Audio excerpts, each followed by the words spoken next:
আমি কি বলবো? না করে দিলে বাবা হয়তো এই ধাক্কাটা আর সহ্য করতে পারবেন না। আত্মীয় স্বজন প্রতিবেশীরা ছি ছি করবে। আর রায়ান, ও তো আমার জীবন বাঁচিয়েছে। ওর পরিবার এত বড় একটা প্রস্তাব নিয়ে এসেছে, আমি কোন মুখে তাদের ফিরিয়ে দেব? কিন্তু কিন্তু আমি কি পারবো রায়ানকে স্বামী হিসেবে মেনে নিতে? প্রত্যেকটা মানুষের জীবনে এমন একজন আসে যে তার পুরো পৃথিবীটা ওলটপালট করে দেয়। আমার জীবনে সে এসেছিল একরাশ শাসন আর একজোড়া রাগী চোখের চশমা হয়ে। আমারই বেস্ট ফ্রেন্ডের বড় বোন আনিকা। সবাই তাকে চিনত একজন মেধাবী, গম্ভীর আর দুর্ভেদ্য মানুষ হিসেবে। আর আমি চিনতাম তার হাসির আড়ালে লুকিয়ে থাকা একরাশ অভিমানকে।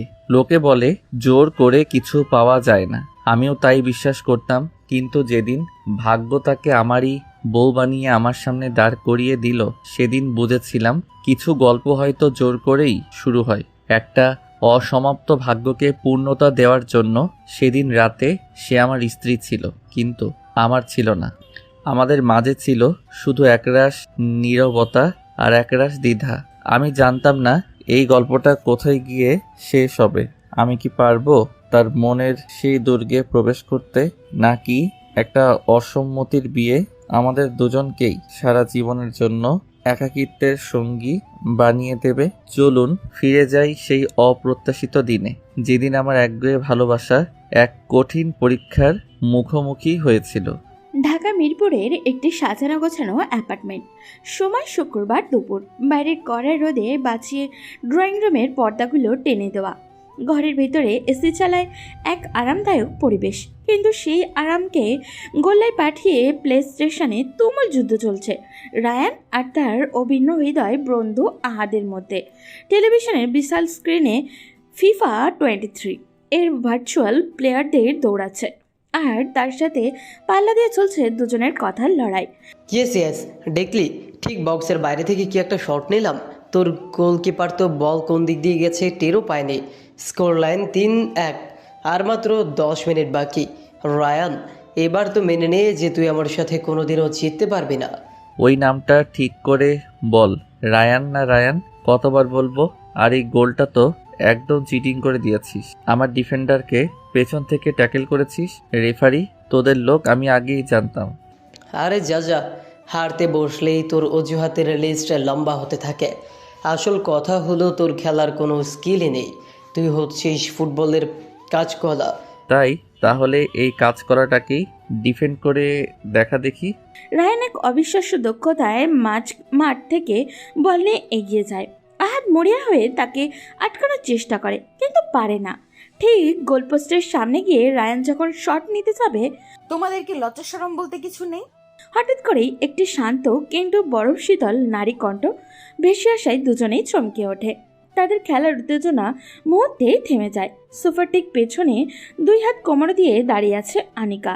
তার পরনে একটি সাধারণত সুতির সালোয়ার কামিজ, চোখে চশমা। সে এইমাত্র তার পড়ার ঘর থেকে বেরিয়ে এসেছে।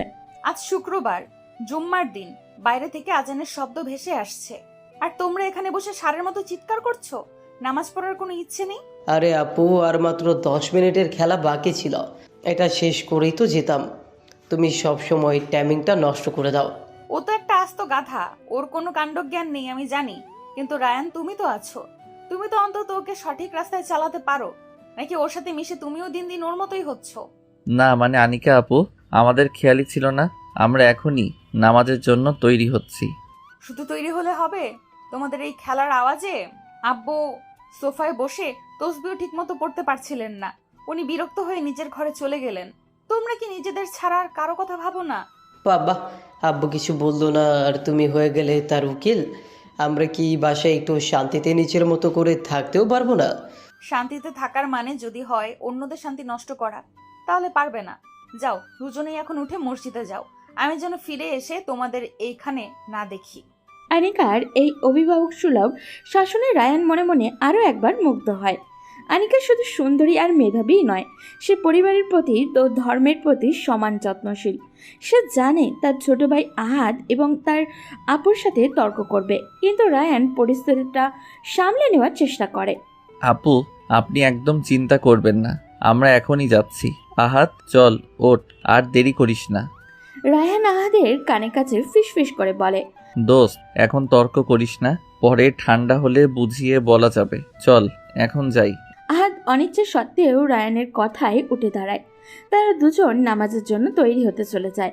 আনিকা একটা দীর্ঘ নিঃশ্বাস ফেলে সোফায় ছড়ানো চিপসের প্যাকেট আর কোকের ক্যানগুলো গোছাতে শুরু করে। নামাজ পড়ে ফেরার পর আহাদের মা মিসেস আফরোজা তাদের জন্য টেবিলে খাবার সাজিয়ে দিয়েছেন। সবাই একসাথে খেতে বসেছে। আনিকাও তার ঘর থেকে বেরিয়ে এসে টেবিলে চোখ দিয়েছে। রায়ান বাবা, তুমি তো কিছুই খাচ্ছ না, নাও এই কাবাবটা নাও, আমি নিজের হাতে বানিয়েছি। জি আন্টি, নিচ্ছি। আপনার হাতের রান্না তো অসাধারণ। মা, তুমি শুধু ওরই প্রশংসা করবে? আমি যে এতক্ষণ ধরে খাচ্ছি সেই দিকে তো তোমার কোনো খেয়ালই নেই। তুই তো সারাদিনই খাওয়ার উপরেই থাকিস, তোর কথা আবার আলাদা করে বলতে হবে নাকি? আর শোন, তোর না সামনের সপ্তাহ থেকে মিড টার্ম পরীক্ষা, পড়াশোনার কি অবস্থা? নাকি সব গোল্লায় দিয়ে এসেছিস? ওফ আব্বু, খাওয়ার সময় তুমি পড়ালেখা নিয়ে আসো, একটু শান্তিতে খেতেও দিবে না? না, দেব না, কারণ তোর রেজাল্ট দিন দিন খারাপ হচ্ছে। আব্বু সেদিন তোর প্রিন্সিপালের সাথে কথা বলতে গিয়েছিল, জানিস তুই, লজ্জায় আমার মাথা কাটা যাচ্ছিল। আনিকার কথায় পুরো টেবিলের পরিবেশটা ভারী হয়ে গেল। আহাদ মাথা নিচু করে ফেলল। রায়ান বুঝতে পারছিল আনিকা তার ভাইয়ের ক্যারিয়ার নিয়ে কতটা চিন্তিত। আন্টি, আপনি চিন্তা করবেন না, আমি তো আছি। আজ বিকেল থেকে আমি আর আহাদ একসাথেই পড়ব। ওর যেখানে যেখানে সমস্যা আমি সব দেখিয়ে দেব। দেখবেন ও এবার খুব ভালো রেজাল্ট করবে। তুমি ভরসা বাবা, ওর তো বন্ধু বলতে শুধু তুমি আছো, যে কিনা পড়াশোনার মূল্যটা বোঝে। শুধু মুখে বললেই হবে না রায়ান, ওকে দিয়ে পড়ানো যে কতটা কঠিন কাজ সেটা আমি জানি। ওর মনোযোগ থাকে মাত্র 10 মিনিট, তারপরেই ওর মাথায় ফেসবুক আর পাবজি ঘুরতে থাকে। আমি ওর ফেসবুক আর পাবজি দুটোই ছড়াচ্ছি আপু। আপনি শুধু দোয়া করবেন। রায়ানের এই আত্মবিশ্বাস জবাবে আনিকার গম্ভীর মুখে সামান্য প্রসন্নতার ছাপ দেখা গেল। খাবার পর আহাদ আর রায়ান যখন পড়ার টেবিলে বসলো, আনিকা তখন কফি বানিয়ে নিয়ে এলো। নাও কফি খাও, ব্রেন সজাগ থাকবে। আর রায়ান, তোমাকে অসংখ্য ধন্যবাদ ওর দায়িত্ব নেওয়ার জন্য। আরে আপু, ধন্যবাদ কেন বলছেন? ও আমার বন্ধুর চেয়েও বেশি, ছোট ভাইয়ের মতো। ওর দায়িত্ব তো আমারও। আনিকা আর কিছু না বলে তার ঘরে চলে গেল। কিন্তু রায়ান জানে আনিকা বাইরে থেকে যতটা কঠিন, ভেতরটা তার থেকেও ঠিক ততটাই নরম। সে যখন আহাদকে পড়াচ্ছিল তখন সে খেয়াল করলেও আনিকার ঘরের দরজাটা সামান্য খোলা। সে বুঝতে পারল আনিকা আড়াল থেকে দেখছে তার সত্যিই পড়ছে নাকি ফাঁকি দিচ্ছে। এই ব্যাপারটা রায়ানের কাছে খুব মিষ্টি লাগলো। কিরে, কি দেখছিস ওইদিকে? আপুর ঘরের দিকে তাকিয়ে থাকলে কি পড়া মাথায় ঢুকবে? চুপচাপ পড়ায় মন দে। তোর আপু কিন্তু ওয়াচে রেখেছে আমাদের। রাখো গে, তুই আমার বন্ধু হয়েও সবসময় ওর পক্ষ নিস কেন বলতো? তুই কি সত্যি সত্যি ওকে পছন্দ করিস? পছন্দ করলে কি কোনো লাভ আছে? উনি আমাকে দেখেন ওনার ছোট ভাইয়ের বন্ধু হিসেবে, এর বেশি কিছু না। আর আমি সেই গণ্ডিটা কোনোদিনও পার হতে পারবো বলে মনে হয় না। তাহলে এই আশা ছেড়ে দে। কারণ কি? আরে বাদ দে, আগে এই অঙ্কটা শেষ কর, পরে বলছি।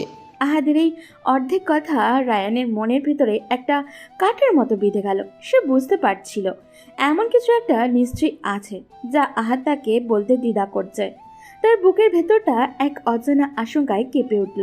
সে জোর করে পড়ায় মনোযোগ দেওয়ার চেষ্টা করলো, কিন্তু তার সমস্ত চিন্তা তখন আনিকার ওই বন্ধ দরজার ঘিরেই ঘুরপাক খাচ্ছিল।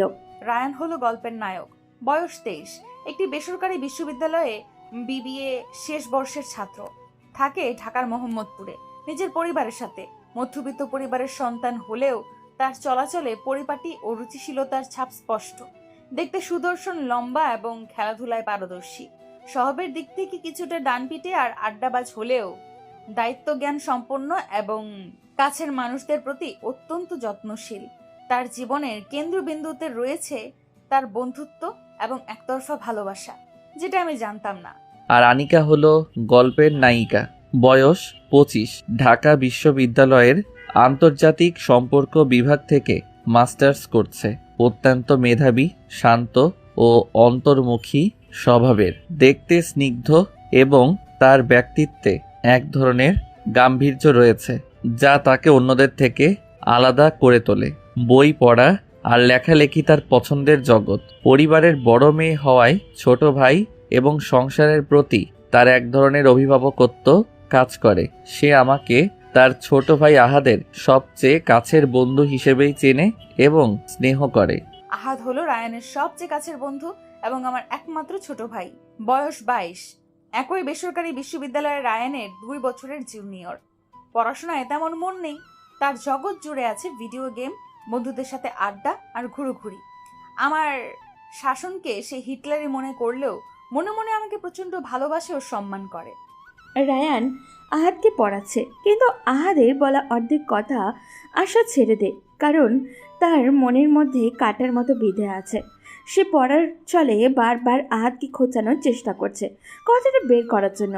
রায়ান একটা কঠিন মার্কেটিং থিওর আহাদকে বোঝানোর চেষ্টা করছে, কিন্তু আহাদের মনোযোগ বারবার চলে যাচ্ছে টেবিলের নিচে রাখা ফোনের স্ক্রিনে। ওই, আমি কি দেয়ালের সাথে কথা বলছি? তোর মনোযোগটা কোথায় দেখ। ব্র্যান্ড ইকুইটি জিনিসটা কিন্তু খুব ট্রিকি। এটা না বুঝলে তুই পুরো চ্যাপ্টারটাই গুলিয়ে ফেলবি। আরে বুঝতে পারছি তো, ব্র্যান্ড ইকুইটি মানে হচ্ছে একটি ব্র্যান্ডের কাস্টমারের চোখে যে ভ্যালু, তাই তো? তুই বল, আমার কানেই আছে। কানে আছে না ছাই আছে? কার সাথে এত প্রেমালাপ চলছে শুনি? নতুন কোনো পাখি ধরেছিস নাকি? ধুর, পাখি হবে কেন? ভার্সিটির গ্রুপে কথা বলছিলাম। দে ফোনটা দে, আর ভালো লাগছে না পড়তে, মাথা ধরে গেছে। চ, বরং একটু বাইরে থেকে ঘুরে আসি, টঙের দোকানে চা খাবো। কোথাও যাওয়া হবে না, আগে আমার কথার উত্তর দিবি, তারপর অন্য কথা। বিকেলে কি বলতে চেয়েছিলি? আশা ছেড়ে দে। কারণটা কি আহাদ? আমাকে বল। আরে দোস্ত, ছাড় না ওসব কথা।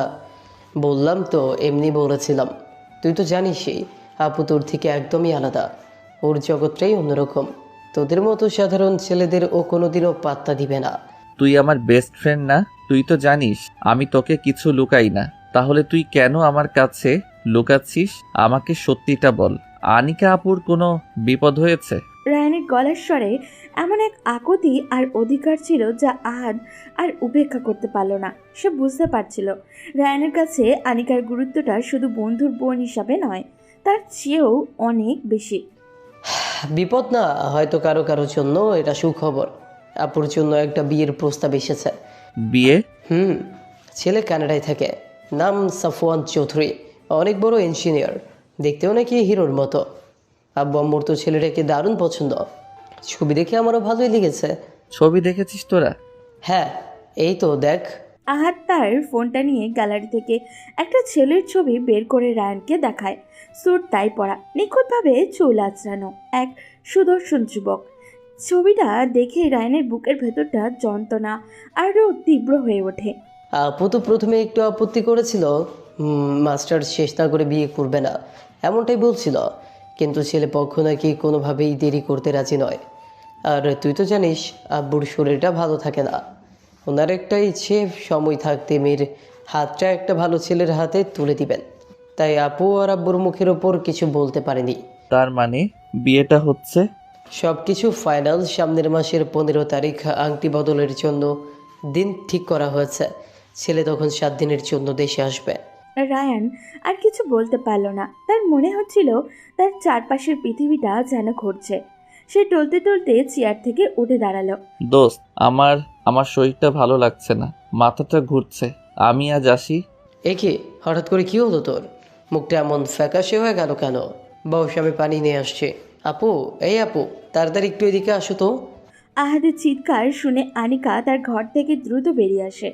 রায়ানকে বিধ্বস্ত অবস্থায় দাঁড়িয়ে থাকতে দেখে সেও কিছুটা চিন্তিত হয়। কি হয়েছে? ওর কি হয়েছে আহাদ? তোমাদের মধ্যে আবার ঝগড়া হয়েছে নাকি? না না আপু, কিছু হয়নি। আসলে সারাদিন বাইরে ছিলাম তো, হয়তো ডিহাইড্রেশন হয়েছে। আমি ঠিক আছি। আমি এখন বাসায় গেলেই ঠিক হয়ে যাব। এই অবস্থায় তুমি একা বাইক চালিয়ে যাবে? দাঁড়াও, আমি আব্বুকে বলছি ড্রাইভারকে গাড়ি বের করতে, তোমাকে নামিয়ে দিয়ে আসবে। না আপু, প্লিজ, এর কোনো দরকার নেই। আমি একদম ঠিক আছি। বিশ্বাস করুন, আমি আস্তে আস্তে চলে যেতে পারবো। রায়ান আর এক মুহূর্ত দাঁড়ালো না। সে প্রায় টলতে টলতে দরজা দিয়ে বেরিয়ে গেল। আনিকা আর আহাদ হতভম্ব হয়ে তার যাওয়ার পথের দিকে তাকিয়ে রইল। 1 সপ্তাহ পর রায়ান বাইক নিয়ে উদ্দেশ্যহীনভাবে ঘুরছে। তার গন্তব্য মিরপুর DOHS এর সেই পরিচিত রাস্তা। তার মনটা কিছুতেই মানতে চাইছে না। সে প্রায়ই আনিকার বাসার সামনে এসে কিছুক্ষণ দাঁড়িয়ে থেকে আবার চলে যায়। আজকেও সে তেমনই এসেছিল, কিন্তু হঠাৎই তার চোখ আটকে যায় লেকের ধারের একটি বেঞ্চে। বেঞ্চটিতে আনিকা বসে আছে, তার পাশে স্যুট পরা সেই সুদর্শন যুবক সাফওয়ান। রায়ান চিনতে পারে সেই ছেলেলোককে। সাফওয়ান দেশে এসেছে, তার মানে আহাদের কথা সত্যি। রায়ান বাইকটা দূরে পার্ক করে একটা গাছের আড়ালে গিয়ে দাঁড়ায়। সাফওয়ান অনিকাকে বলে, বিশ্বাস করো আনিকা, তোমাকে ছবিতে যতটা সুন্দর লেগেছিল, বাস্তবে তুমি তার চেয়ে 1000 গুণ বেশি সুন্দর। আমি সত্যিই ভাগ্যবান। ধন্যবাদ। আপনার জার্নি কেমন হলো? জার্নি তো ক্লান্তিকর ছিল, কিন্তু এয়ারপোর্ট থেকে বের হয়ে যখন তোমার বাবা মাকে দেখলাম আর এখন তোমাকে দেখছি, সব ক্লান্তি দূর হয়ে গেছে। আমি এতদিন গুনেছি কবে তুমি আমার হয়ে কানাডায় যাবে। আমাদের ছোট্ট একটা সুন্দর সংসার হবে। গাছের আড়াল থেকে রায়ানের প্রতিটা কথা শুনতে কষ্ট হচ্ছিল, কিন্তু সে তাদের হাবভাব স্পষ্ট দেখতে পাচ্ছিল। আনিকার মুখে কোনো উচ্ছ্বাস নেই, সে শুধু ভদ্রতা বজায় রেখে কথা বলছে, কিন্তু সাফওয়ানের চোখে মুখে যেন চাটুকারিতা ঝরে পড়ছে। সেদিন সন্ধ্যায় ধানমন্ডির দি ডাইনিং লাউঞ্জ রেস্টুরেন্টে রায়ান তার এক কাজিনের সাথে দেখা করতে এসেছে। হঠাৎই তার চোখ যায় কোনার একটা প্রাইভেট কেবিনের দিকে। কাচের পার্টিশনের ভেতর দিয়ে সে স্পষ্ট দেখতে পায় সেখানে সাফওয়ান বসে আছে, কিন্তু তার সাথে আনিকা নেই, আছে অন্য একজন অতি আধুনিক মেয়ে। রায়ানের কাজিন সজীব বলে, কিরে, ওদিকে কি দেখছিস? তোর পরিচিত কেউ? ওই লোকটাকে চিনিস, স্যুট পরা? আরে, এ তো সাফওয়ান ভাই। তুই একে চিনিস কিভাবে? তুইও চিনিস? কে? ইনি আমাদের পুরনো ক্লায়েন্ট, কানাডায় থাকেন। দেশে এলেই আমাদের ফার্ম থেকে কিছু লিগ্যাল কাজ করিয়ে নেন, কিন্তু লোকটা সুবিধের না, মারাত্মক প্লেবয়। আর সাথে যে মেয়েটাকে দেখছিস, ওর নাম শায়লা, একজন মডেল। সাফওয়ান ভাইয়ের, বুঝতেই তো পারছিস। সজীবের কথা শুনে রায়ানের বুকের ভেতরটা কেঁপে ওঠে। তার সন্দেহটাই তাহলে সত্যি। মানে কি, লোকটার তো বিয়ে ঠিক হয়েছে শুনেছি। হয়েছে নাকি? তাহলে তো মেয়েটার কপাল পড়ল। এই লোক প্রতিবার দেশে এসে নতুন নতুন মেয়ে নিয়ে ঘোরে। ওর নামে কানাডাতেও নাকি অনেক ঝামেলা আছে, টাকার জোরে সব ম্যানেজ করে ফেলে। তুই এসবের মধ্যে যাস না, খুব পাওয়ারফুল লোক। রায়ানের মাথা যেন আগুন ধরে গেল, সে আর এক মুহূর্ত বসলো না। সজীব, তুই আমাকে এখনই এই লোকের ব্যাপারে যা যা জানিস সব ডিটেলস দিবি। ওর কানাডার কোনো কন্ট্যাক্ট বা ওর কোনো পুরনো কেসের ডিটেলস কিছু কি তোর কাছে আছে? আছে হয়তো, পুরনো ফাইল খুঁজতে হবে। কিন্তু তুই কি করবি এসব দিয়ে? বললাম তো, এর পেছনে লেগে লাভ নেই। আমার লাগবে। যে মেয়েটার সাথে ওর বিয়ে ঠিক হয়েছে সে আমার খুব পরিচিত। আমি মেয়েটার জীবনটা এভাবে নষ্ট হতে দিতে পারি না। তুই প্লিজ আমাকে সাহায্য কর। রায়ানের চোখে আকুতি দেখে সজীব আর না করতে পারল না। রায়ান বুঝতে পারল তাকে এখন একটা বড় লড়াইয়ের জন্য প্রস্তুত হতে হবে। এটা শুধু তার ভালোবাসাকে বাঁচানোর লড়াই নয়, এটা একজন ভালো মানুষকে এক প্রতারকের হাত থেকে বাঁচানোর লড়াই। সে দ্রুত ফোন বের করে আড়াল থেকে সাফওয়ান আর শাওলার কয়েকটা ছবি তুলে নিল। তার হাতে সময় খুবই কম, সামনের মাসের 15 তারিখের আগেই তাকে সত্যিটা সবার সামনে আনতে হবে। রায়ান তার কাজিন সজীবের মাধ্যমে শাওয়ানের প্রতারণার কথা জানতে পেরেছে। সে এখন যে কোনো মূল্যে আনিকার বিয়ে ভাঙার জন্য প্রমাণ সংগ্রহ করতে মরিয়া। অন্যদিকে আনিকার বাসায় আংটি বদলের অনুষ্ঠানের প্রস্তুতি চলছে পুরো দমে। পরের 10 দিন রায়ানের জীবন থেকে যেন ঘুম, খাওয়া, আড্ডা সব কিছু উধাও হয়ে গেছে। সে তার ভার্সিটি ক্লাস ব্যাঙ্ক করে দিনের পর দিন সময় কাটাচ্ছে বিভিন্ন সাইবার ক্যাফেতে আর তার কাজিন সজীবের অফিসে। তার লক্ষ্য একটাই, সাফওয়ান চৌধুরীর মুখোশ উন্মোচন করা। সজীবের ল ফার্মের চেম্বার, মতিঝিল। রাত 10টা বাজে। রায়ান, তুই কি পাগল হয়ে গেছিস? যা পাওয়ারটা তো পেয়ে গেছিস। সাফওয়ানের বিরুদ্ধে কানাডায় ইমিগ্রেশন ফ্রডের একটা পুরনো অভিযোগ ছিল, আর শায়লার সাথে ওর ছবিগুলো তো তোর কাছে আছেই। এর চেয়ে আর বেশি কি চাস? লোকটা খুব ধুরন্ধর, সে তার পেছনের কোনো প্রমাণ রেখে কাজ করে না। ওয়েট, এই দেখ, আমি সাফওয়ানের পুরনো এক বিজনেস পার্টনারের প্রোফাইল খুঁজে পেয়েছি ফেসবুকে। লোকটার নাম রিয়াজ আহমেদ, এখন দেশে থাকে। প্রোফাইল অনুযায়ী সাফওয়ানের সাথে বিজনেস করে সে প্রায় সর্বশান্ত হয়ে গিয়েছিল। একে যদি খুঁজে বের করা যায়। তাহলে হয়তো কাজ হতে পারে, কিন্তু 3 দিনের মধ্যে তুই এই লোককে খুঁজে বের করবি কিভাবে? করতে আমাকে হবেই। তুই শুধু আমাকে এর অফিসের ঠিকানাটা খুঁজে বের করে দে, বাকিটা আমি দেখছি। এভাবেই আংটি বদলের আগের দিন আনিকার বাসার উৎসবের আমেজ মুখরিত। ঘর সাজানো হয়েছে, আত্মীয় স্বজন আসতে শুরু করেছে। আনিকা একটা সোফায় চুপচাপ বসে মেহেন্দি পড়ছে। তার মুখে কোনো হাসি নেই, কিন্তু সে পরিবারের সবার খুশির দিকে তাকিয়ে স্বাভাবিক থাকার চেষ্টা করছে। কিরে আপু, তোর হাতে তো মেহেদির রং খুব সুন্দর ফুটেছে। তার মানে সাফওয়ান ভাই তোকে খুব ভালোবাসবে। ভালোবাসা কি আর মেহেদির রং দেখে হয় গাধা?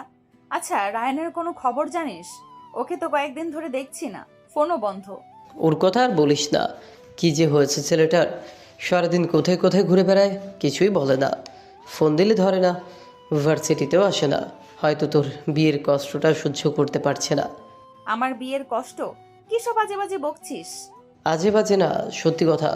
তুই বুঝিস না, কিন্তু আমি বুঝি। ও তোকে সেই স্কুল লাইফ থেকে পছন্দ করে, কিন্তু ওর সাহসটাই হলো না কোনোদিন তোকে বলার। আহাদের কথা শুনে আনিকার বুকের ভেতরটা কেমন যেন করে ওঠে। রায়ানের সেই উদ্বিগ্ন মুখ আর যত্নশীল আচরণ সবকিছু তার চোখের সামনে ভাসতে থাকে, কিন্তু পরক্ষণেই সে নিজেকে সামলে নেয়। যা কখনো সম্ভব নয় তা নিয়ে ভেবে কি লাভ কি। আংটি বদলে দিন সন্ধ্যাবেলা। আহাদের পুরো ড্রয়িং রুমে আলো ঝলমল করছে। আমন্ত্রিত অতিথি আর আত্মীয় স্বজনে ভরপুর। সাফওয়ান ও তার পরিবার সদস্যরা এসে গেছে। আনিকা একটি আকাশি রঙের শাড়ি পরেছে। হালকা সাজে তাকে অসাধারণ লাগছে, কিন্তু তার চোখ দুটো নিষ্ভ্রু। সবাই যখন হাসাহাসি আর গল্পগুজবে মত্ত, ঠিক তখনই কলিং বেল বেজে ওঠে। আমি দেখছি। আহাদ দরজা খুলতেই চমকে যায়। দরজায় দাঁড়িয়ে আছে রায়ান। তার চুলগুলো উস্কো খুস্কো, শার্টটা অবিন্যস্ত, চোখে মুখে রাজ্যের ক্লান্তি, কিন্তু তার চোখ দুটো ইস্পাতের মতো দৃঢ়। তার সাথে 50 এক ভদ্রলোক দাঁড়িয়ে আছে। আর রায়ান, তুই এই অবস্থায়? আর ইনি কে? রায়ান আহাদকে পাশ কাটিয়ে সরাসরি ভেতরে প্রবেশ করে। আঙ্কেল আন্টি, আপনাদের সাথে আমার খুব জরুরি কিছু কথা ছিল। রায়ানের অপ্রত্যাশিত আগমনে ঘরের সবাই তার দিকে ফিরে তাকায়। আনিকার বাবা আফসাফ সাহেব কিছুটা বিরক্ত হন। রায়ান, এখন তো কথা বলার সময় নয়। তুমি তো দেখছোই বাড়িতে অনুষ্ঠান চলছে। যা বলার কালকে বলো। না আঙ্কেল, যা বলার আমাকে এখনই বলতে হবে, কারণ কালকে বললে অনেক দেরি হয়ে যাবে।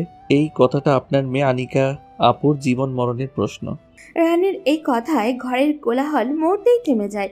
সবাই উৎসুক দৃষ্টিতে তাকিয়ে থাকে। সাফওয়ান চেয়ারে নড়ে চড়ে বসে। এক্সকিউজ মি, আপনি কে? আর আমার হবু স্ত্রীর জীবন মরণ নিয়ে কথা বলার আপনি কে? আমার পরিচয়টা একটু পরেই পাবেন, মিস্টার সাফওয়ান চৌধুরী। তার আগে আমার সাথে যিনি এসেছেন তার পরিচয়টা নিয়ে নেই। ইনি হচ্ছেন রিয়াজ আহমেদ, আপনার কানাডার পুরনো বিজনেস পার্টনার, তাই না সাফওয়ান সাহেব? রিয়াজ আহমেদ নাম শোনার সাথে সাথেই সাফওয়ানের হাসি মুখটা ফ্যাকাশে হয়ে যায়। সে ঢোক গিলে নিজেকে সামলানোর চেষ্টা করে। আমি তো এই নামে কাউকে চিনি না। চিনবে কিভাবে সাফওয়ান? যাদের টাকা তুমি মেরে দিয়ে আসো তাদের নাম কি তুমি মনে রাখো? আমার প্রায় 50 লক্ষ টাকা তুমি বিজনেস করার নাম করে নিয়ে আর ফেরত দাওনি।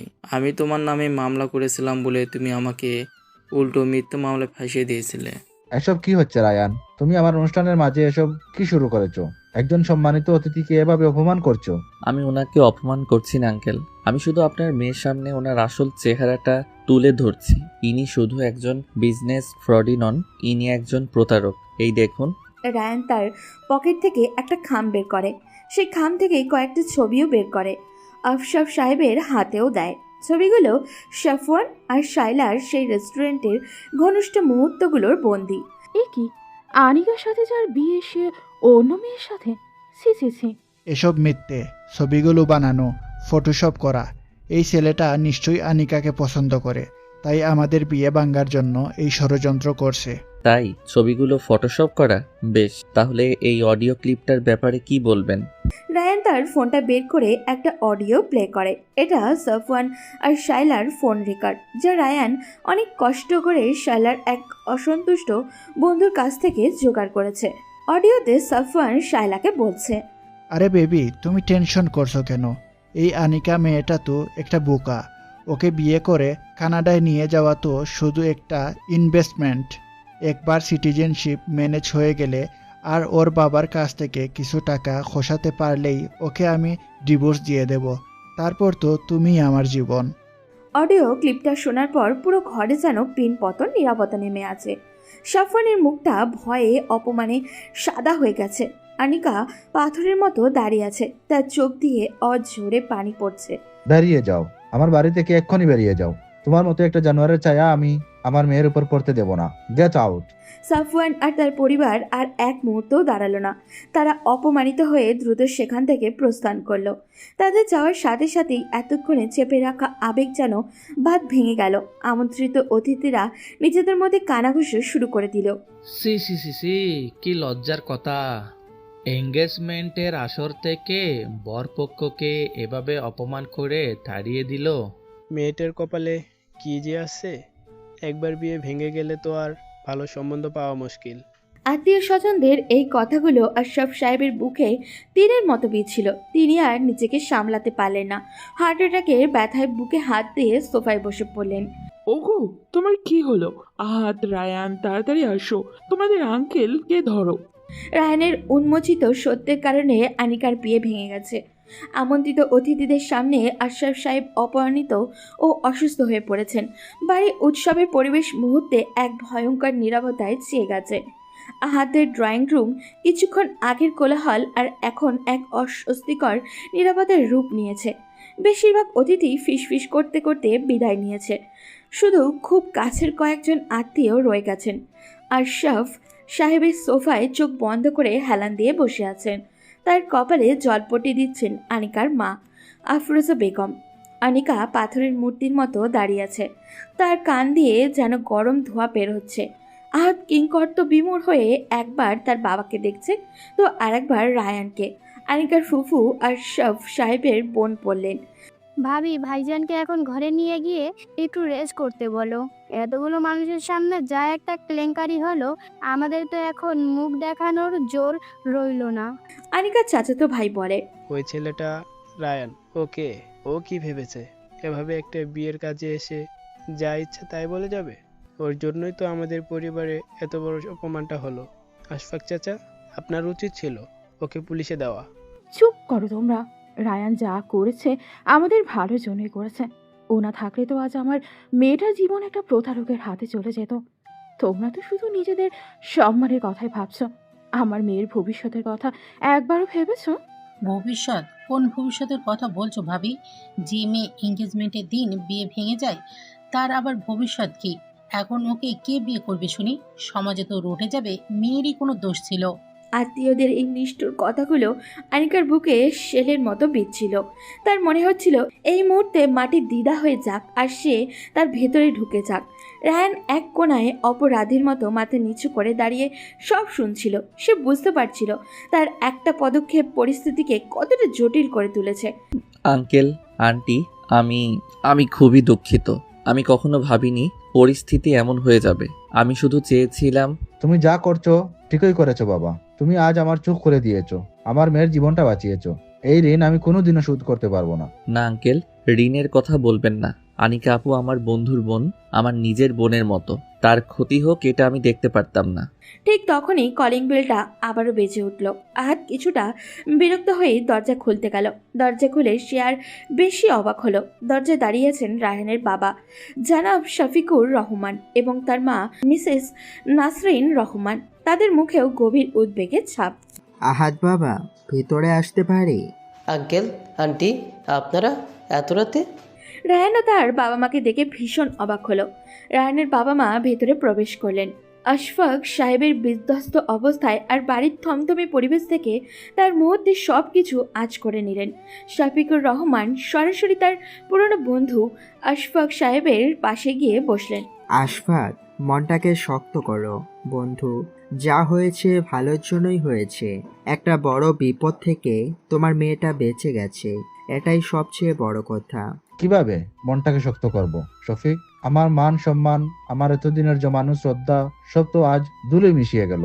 আমি এখন কোন মুখে মানুষের সামনে দাঁড়াবো? আমার মেয়ের কি হবে?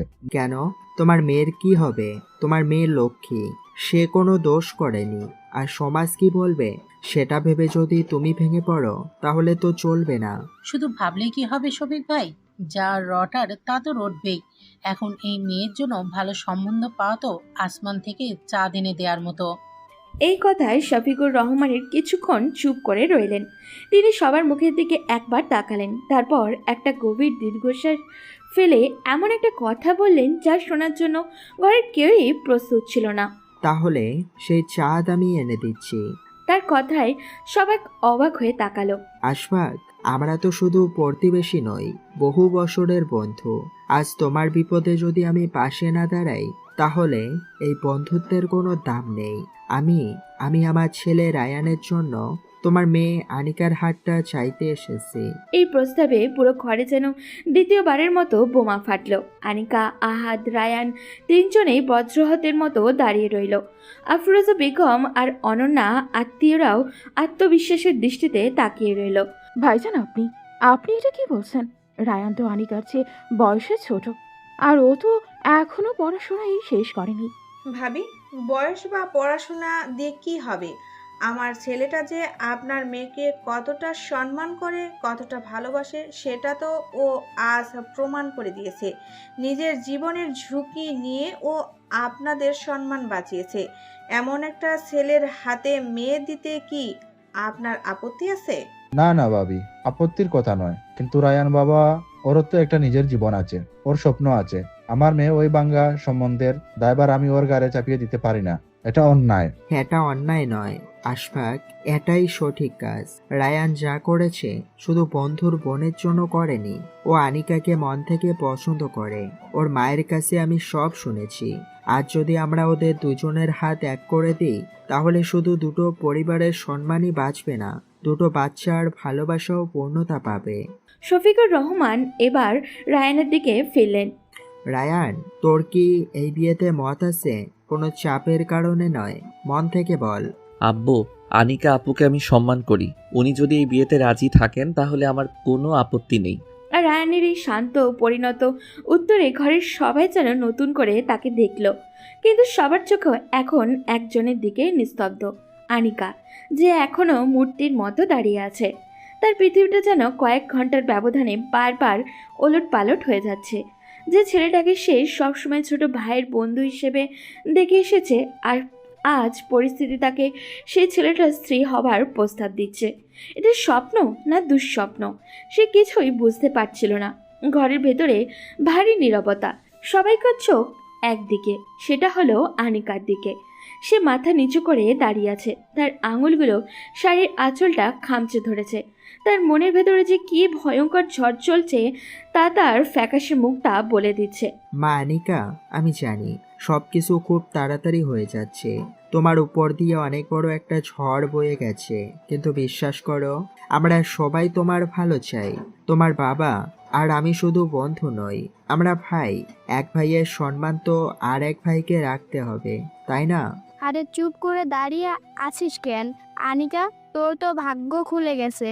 রায়ানের মতো এমন সোনার টুকরো ছেলে পাওয়া ভাগ্যের ব্যাপার। তাছাড়া শফিক ভাইয়েরা কত বড় মাপের মানুষ। এমন পরিবারে তোর বিয়ে হচ্ছে, তুই তো হাতের চাঁদ পেয়েছিস। হ্যাঁ বলে দে। মা, কেউ তোকে কোনো জোর করবে না। তোর জীবন সিদ্ধান্তটাও তোরই হবে। তুই শুধু একবার ভেবে দেখ, তোর একটা সিদ্ধান্তের উপর তোর বাবার সম্মান, আমাদের পরিবারের ভবিষ্যৎ সবকিছু নির্ভর করছে। আনিকা একবার তার মায়ের অশ্রু সজল চোখের দিকে তাকায়, আর একবার সোফায় বসে থাকা তার বাবার বিধ্বস্ত চেহারার দিকে তাকায়। তার মনে হচ্ছে সে যেন এক অথৈ সাগরে পড়েছে, যেখানে থেকে উদ্ধারের কোনো পথ নেই। রায়ান তার ছোট ভাই আহাদের বন্ধু। ছেলেটা ভালো, খুবই ভালো, কিন্তু স্বামী হিসেবে তো সে রায়ানকে কল্পনাও করতে পারছে না। তার স্বপ্নের পুরুষ তো ছিল সাফওয়ানের মতো প্রতিষ্ঠিত, পরিণত ও গম্ভীর, আর রায়ান তো এখনো ছাত্র, চঞ্চল, ডান পিটে। আনিকা মনে মনে বলে, আমি কি বলবো, না করে দিলে বাবা হয়তো এই ধাক্কাটা আর সহ্য করতে পারবেন না। আত্মীয় স্বজন প্রতিবেশীরা ছিছি করবে। আর রায়ান, ও তো আমার জীবন বাঁচিয়েছে। ওর পরিবার এত বড় একটা প্রস্তাব নিয়ে এসেছে, আমি কোন মুখে তাদের ফিরিয়ে দেব? কিন্তু কিন্তু আমি কি পারবো রায়ানকে স্বামী হিসেবে মেনে নিতে? রায়ান দূর থেকে আনিকার এই মানসিক দ্বন্দ্বটা বুঝতে পারছিল। আনিকা চুপ করে থাকাটাই তাকে বলে দিচ্ছিল যে সেই বিয়েতে খুশি নয়। রায়ানের বুকের ভেতরটা ভালোবাসার স্বপ্ন সত্যি হওয়ার আনন্দে যতটা না লাফাচ্ছিল তার চেয়েও বেশি কষ্ট হচ্ছিল আনিকার অসহায় মুখটা দেখে। সে বুঝতে পারছিল এখন যদি সে চুপ করে থাকে তাহলে পরিস্থিতি আনিকাকে এই বিয়েতে বাধ্য করবে। সে ধীর পায়ে আশফাক সাহেবের সামনে এসে দাঁড়ায়। আঙ্কেল, আমি কি একটা কথা বলতে পারি? বলো বাবা।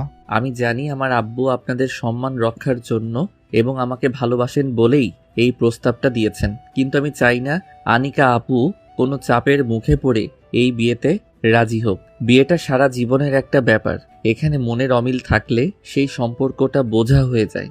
রায়ানের কথায় ঘরের সবাই, বিশেষ করে আনিকা, চমকে তার দিকে তাকায়। আঙ্কেল, আমি আনিকা আপুকে সম্মান করি। যদি উনি স্বেচ্ছায় নিজের মন থেকে এই বিয়েতে রাজি হন তাহলে আমি আমার জীবন দিয়ে হলেও ওনার সব দায়িত্ব পালন করার চেষ্টা করব।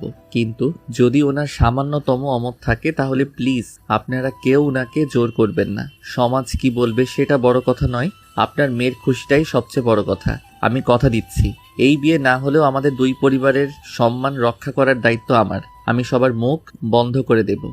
রায়ানের এই পরিণত নিঃস্বার্থ কথাগুলো যেন একটা তীরের মতো কাজ করলো। আশফাক সাহেবের চোখ দুটো ছেলের প্রতি শ্রদ্ধায় উজ্জ্বল হয়ে উঠল। আনিকা অবিশ্বাসের দৃষ্টিতে রায়ানের দিকে তাকিয়ে রইল। তুমি আজ আবার প্রমাণ করে দিলে তোমার বাবার ছেলে তুমি। তোমার মতো একজন ছেলের হাতে আমার মেয়ে তুলে দিতে পারলে আমি শুধু চিন্তামুক্তই হব না, আমি গর্বিত হব। কিন্তু সিদ্ধান্তটা আমি আনিকার উপরেই ছাড়তে চাই। তিনি আনিকার দিকে তাকালেন। মা, রায়ানের কথা তো শুনলি, এখন তুই বল তোর কি মত। তোর উপর কোনো চাপ নেই, তুই যা বলবি তাই হবে।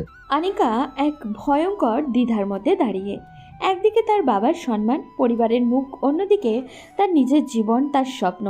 কিন্তু রায়ানের বলা শেষ কথাগুলো তার মনের ভেতরে দেওয়ালটাকে যেন নাড়িয়ে দিয়ে গেছে। আব্বু, তোমরা যা ভালো মনে করো তাই হবে।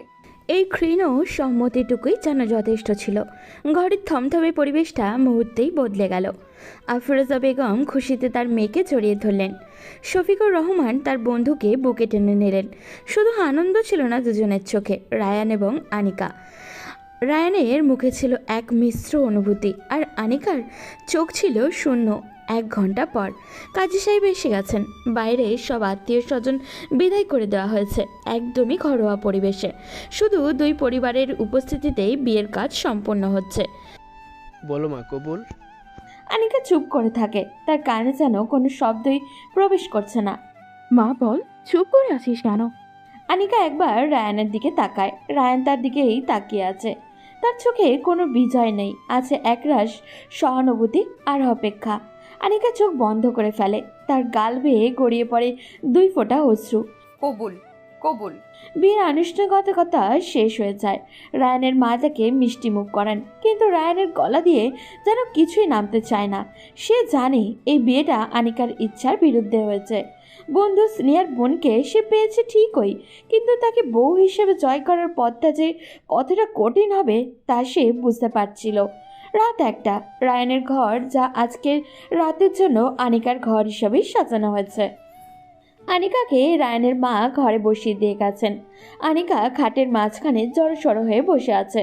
তার পরনে এখনো বিয়ের শাড়ি, কিন্তু সব গয়না খুলে ফেলা হয়েছে। কিছুক্ষণ পর দরজার মৃদু নক করার শব্দ হয়। ভেতরে আসতে পারি? আনিকা কোনো উত্তর দেয় না। রায়ান আর অপেক্ষা না করে ধীরে ধীরে দরজা খুলে ভেতরে প্রবেশ করে। সে একবার আনিকার দিকে তাকিয়ে ঘরের অন্য প্রান্তে রাখা সোফাটার দিকে এগিয়ে যায়। দুজনের মধ্যে এক তীব্র অসহনীয় নীরবতা। ঘরের এসির ঠান্ডাকেও যেন হার মানাচ্ছে তাদের সম্পর্কের শীতলতা। আপনি, মানে তুমি শাড়িটা বদলে নিতে পারো? নিশ্চয়ই খুব অস্বস্তি হচ্ছে। তোমার যদি কিছু লাগে, পানি বা অন্য কিছু আমাকে বলতে পারো। ওয়াশরুমটা ওই দিকে। রায়ান বুঝতে পারে তার কোনো কথাই আনিকার কান পর্যন্ত পৌঁছাচ্ছে না।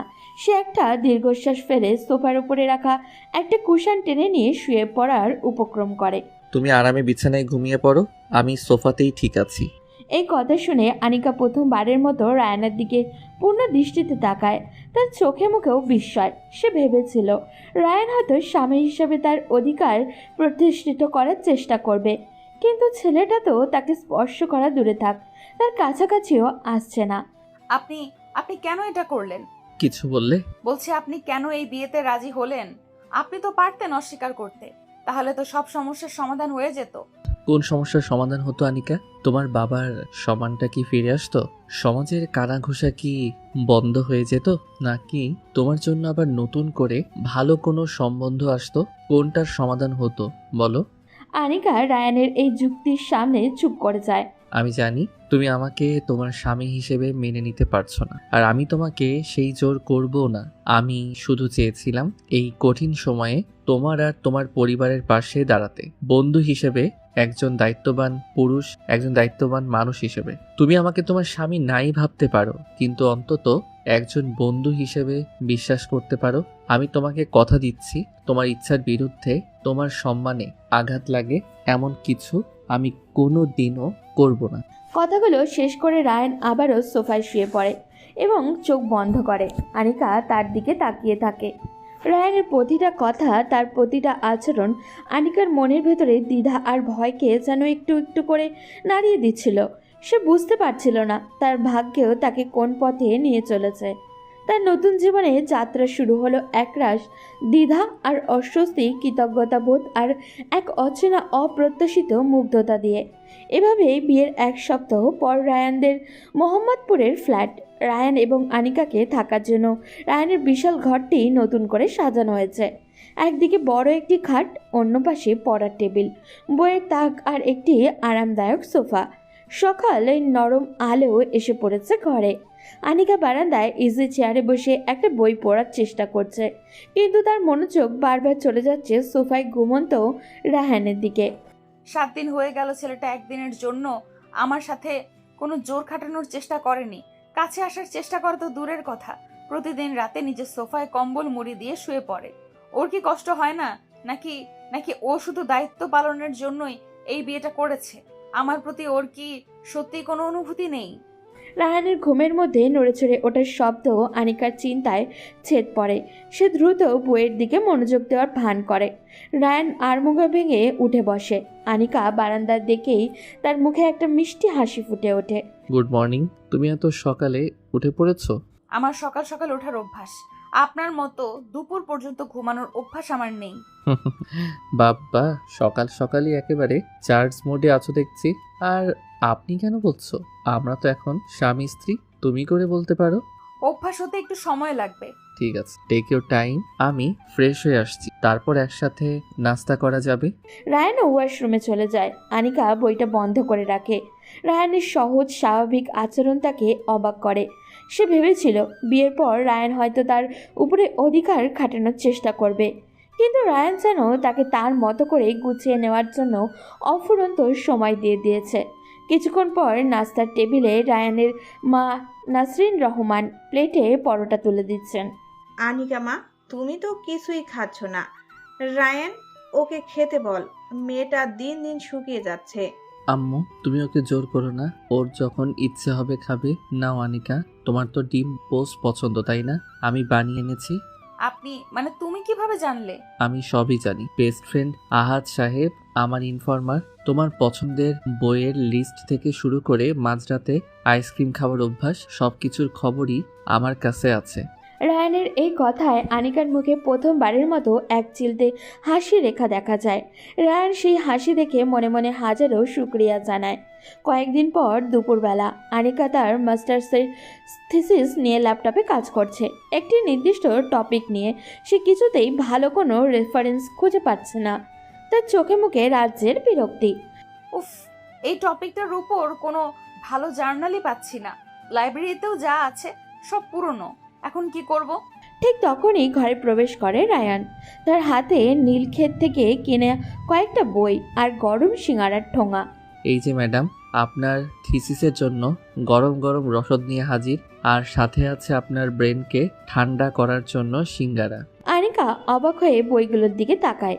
এগুলো তো সেই বই যা সে গত কয়েকদিন ধরে অনলাইনে খুঁজে বেড়াচ্ছিল। এগুলো এগুলো তুমি কোথায় পেলে? এগুলো তো মার্কেটে পাওয়াই যাচ্ছিল না। আরে, আমার জন্য কোনো কিছুই অসম্ভব না। আপনার ইনফরমার আহাদ সাহেবকে ফোন দিয়ে আপনার টপিকের নামটা জেনে নিয়েছিলাম। তারপর পুরো নীলক্ষেত তোলপাড় করে এগুলো জোগাড় করে আনলাম। এখন একটা থ্যাংক ইউ তো পেতেই পারি, তাই না? Thank you so much Ryan, এটা আমার জন্য সত্যি খুব দরকার ছিল। শুধু থ্যাংক ইউতে হবে? আমার পুরস্কার কই? পুরস্কার? রায়ান এগিয়ে এসে আনিকার পাশের চেয়ারে বসে বলে, হ্যাঁ পুরস্কার। আজ রাতে আমাকে আপনার নিজের হাতে কফি বানিয়ে খাওয়াতে হবে, পারবেন না? পারবো। সেদিন মাঝরাতে পুরো বাড়ি নিস্তব্ধ। রায়ান সোফায় শুয়ে এপাশ ওপাশ করছে। হঠাৎই সে অনুভব করে কেউ একজন তার গায়ে কম্বলটা ভালো করে জড়িয়ে দিয়েছে। সে চোখ খুলে দেখে আনিকা তার পাশে মেঝেতে বসে আছে। আনিকা, তুমি এখন ঘুমাওনি? এখানে কি করছো? সোফায় ঘুমাতে তোমার খুব কষ্ট হয় তাই না? না না, একদমই না, আমার অভ্যাস হয়ে গেছে। মিথ্যা কথা, আমি প্রতিদিন দেখি তুমি ঠিকমতো ঘুমাতে পারো না। আজ থেকে তোমাকে আর সোফায় ঘুমাতে হবে না। মানে তুমি বিছানায় ঘুমাবে। আর তুমি? আমি কি তবে মাটিতে ঘুমাবো নাকি? বিছানাটা তো অনেক বড় তাই না? দুজনের কি জায়গা হবে না? তুমি কি সিরিয়াসলি বলছো? আমাকে দেখে কি মনে হচ্ছে আমি মজা করছি? তুমি যদি না ওঠো তাহলে কিন্তু আমি এখানে তোমার পাশে শুয়ে পড়বো। তখন তোমার মা সকালে উঠে দেখলে কি ভাববে বলো তো? রায়ান বুঝতে পারে আনিকা মজা করছে না। তার মনের ভেতরে বরফের পাহাড়টা হয়তো একটু একটু করে গলতে শুরু করেছে। সে আর কোনো কথা বলে না, চুপচাপ উঠে দাঁড়ায়। আনিকা তাকে প্রায় হাত ধরে টেনে নিয়ে গিয়ে বিছানার একপাশে শুইয়ে দেয়। কিন্তু কোনো কথা হবে না, তুমি শুধু চুপচাপ ঘুমাবে। আনিকা লাইটটা নিভিয়ে দিয়ে বিছানার অন্য পাশে এসে শোয়। দুজনের মাঝে তখনও অনেকটা দূরত্ব, কিন্তু এই প্রথমবার তারা একই ছাদের নিচে, একই বিছানায়। রায়ানের হৃদপিণ্ডটা উত্তেজনায় ধুকপুক করছে। সে পাশ ফিরে আনিকার দিকে তাকানোর সাহস পাচ্ছে না। কিছুক্ষণ পর, রায়ান, ধন্যবাদ। কেন? আমাকে বোঝার জন্য, আমাকে সময় দেওয়ার জন্য, আর আর আমার জীবনটা বাঁচানোর জন্য। কথাগুলো বলে আনিকা রায়ানের অজান্তেই একটু একটু করে তার দিকে সরে আসে। রায়ান অনুভব করে তার পিঠের কাছে এক চিলতে উষ্ণতা। এই উষ্ণতাটুকু নিয়েই হয়তো সে সারা রাত না ঘুমিয়ে কাটিয়ে দিতে পারবে। তার মনে হলো তার বন্ধু সিনিয়র বোনটি হয়তো ধীরে ধীরে তার রোমান্টিক বউ হয়ে ওঠার প্রথম সিঁড়িতে পা রেখেছে।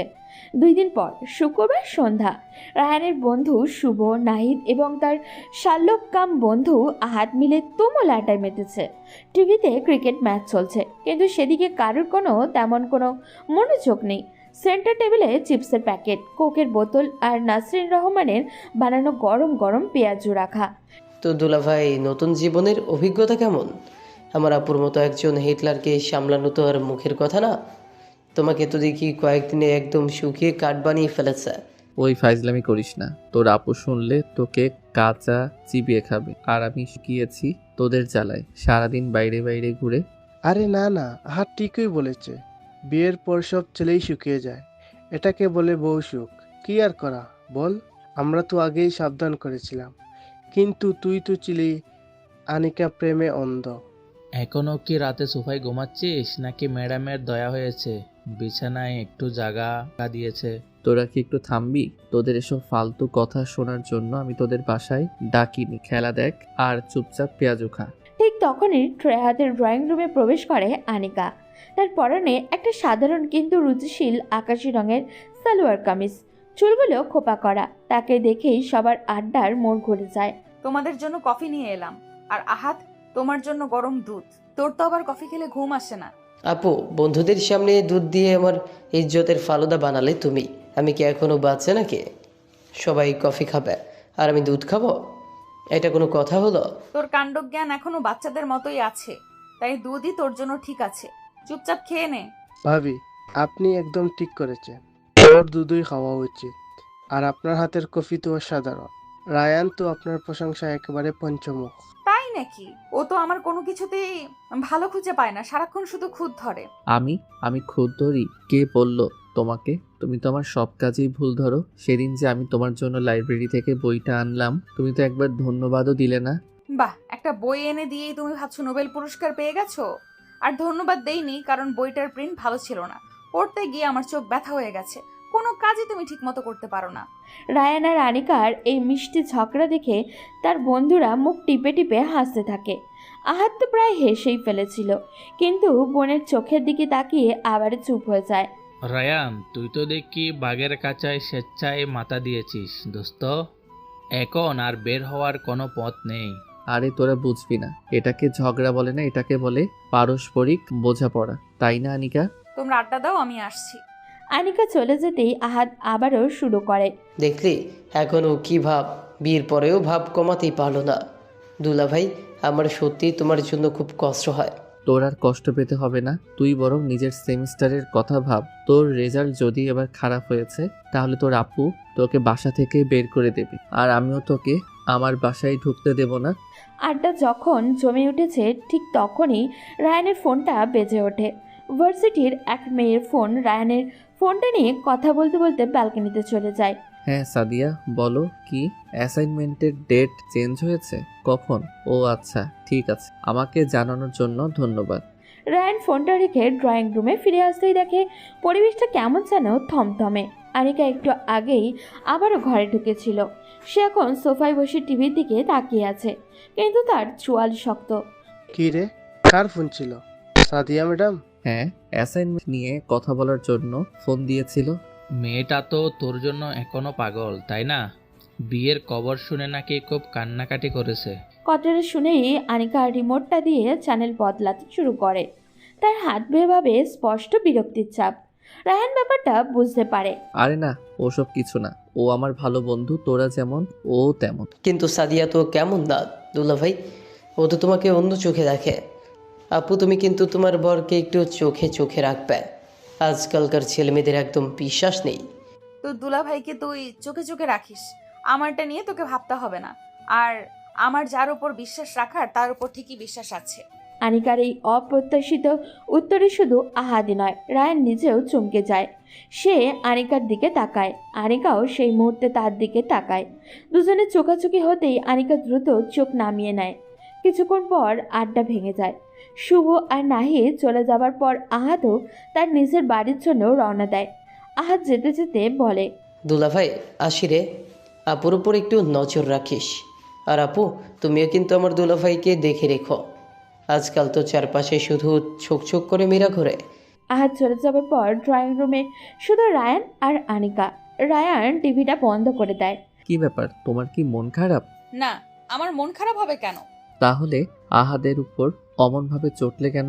আর সাদিয়াকে নিয়ে বন্ধুরা মজা করছিল, তুমিও খুব বিরক্ত হচ্ছিলে মনে হলো। বিরক্ত হব না? তোমাদের ভার্সিটির মেয়েদের কি আর কোনো কাজ নেই? যখন তখন ছেলেদের ফোন দিয়ে বিরক্ত করে। আর তোমার বন্ধুগুলো হয়েছে তেমন, একটা মেয়ের নাম নিয়ে অহেতুক তোমাকে টিস করছে। আমার একদম ভালো লাগছিল না। রায়ান আনিকার মুখের দিকে তাকিয়ে থাকে। সে বুঝতে পারে আনিকা হয়তো মুখে স্বীকার করছে না, কিন্তু তার কথা আর আচরণে স্পষ্ট ঈর্ষার ছাপ। এই ঈর্ষাটুকু রায়ানের কাছ থেকে পৃথিবীর সবচেয়ে দামি উপহারের মতো মনে হয়। তুমি কি জেলাস হচ্ছিলে? একদম না, আমি জেলাস হতে যাব কোন দুঃখে?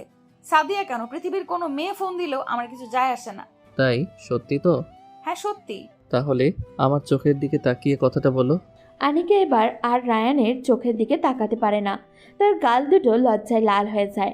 রায়ান আলতো করে আনিকার থুতনি ধরে তার মুখটা নিচের দিকে ফেরায়। আমার জীবনে বন্ধুর অভাব নেই আনিকা, ছেলে বন্ধু মেয়ে বন্ধু অনেকেই আছে, কিন্তু আমার বউ শুধু একজনই, আর সেই জায়গাটা অন্য কেউ কোনোদিনও নিতে পারবে না, বুঝেছো? আনিকা কোনো উত্তর না দিয়ে রায়ানের বুকের মধ্যে মুখ লোকায়। রায়ান আলতো করে তাকে জড়িয়ে ধরে। সে বুঝতে পারে তাদের মধ্যেকার বরফটা সত্যিই গলতে শুরু করেছে। বন্ধু সিনিয়র বোনটি যখন শুধু তার স্ত্রী নয়, সে ধীরে ধীরে তার অধিকারের গণ্ডিতেও প্রবেশ করেছে। বন্ধুদের আড্ডার পর রায়ান এবং আনিকার মাধ্যমে জড়তা অনেকটাই কেটে গেছে। আনিকার মনের মধ্যে জমে থাকা ঈর্ষা তাদের সম্পর্কের এক নতুন মাত্রা দিয়েছে। রায়ান বুঝতে পারে আনিকা ধীরে ধীরে তাকে স্বামী হিসাবে গ্রহণ করতে শুরু করেছে। ধীরে ধীরে আনিকার জন্মদিন এসে পড়ে। সকালবেলা আনিকা ঘুম থেকে উঠে দেখে রায়ান ঘরে নেই। সে কিছুটা অবাক হয়, কারণ রায়ান সাধারণত এত সকালে ওঠে না।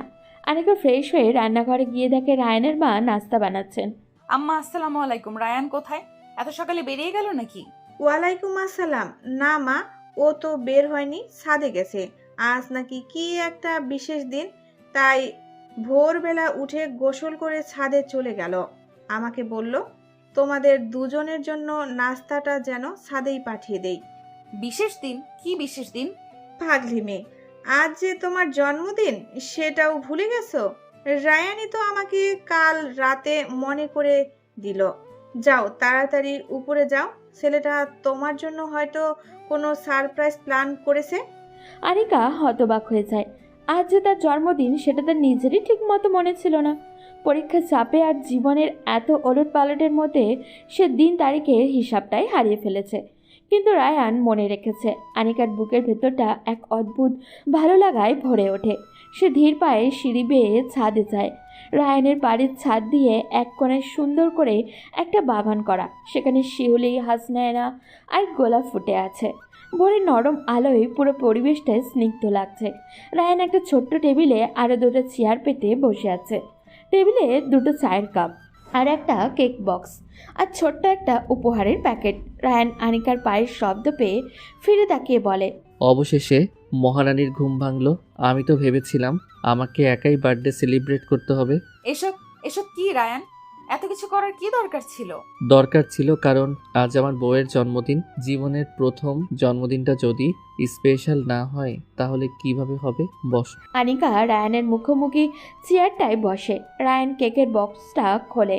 ছোট্ট একটা সুন্দর ভ্যানিলা কেক, উপরে চকলেট দিয়ে লেখা হ্যাপি বার্থডে আনিকা। তুমি কিভাবে জানলে আমি ভ্যানিলা কেক পছন্দ করি আর চকলেট ফ্লেভার যে আমার একদম পছন্দ না সেটাও জানতে? বলেছিলাম না আমার কাছে সব খবর থাকে। তোমার ভাইটা শুধু তোমার ঝাড়ি খায় না, তোমার সব গোপন খবরও আমাকে পাচার করে দেয়। এখন চলো কেকটা কাটো।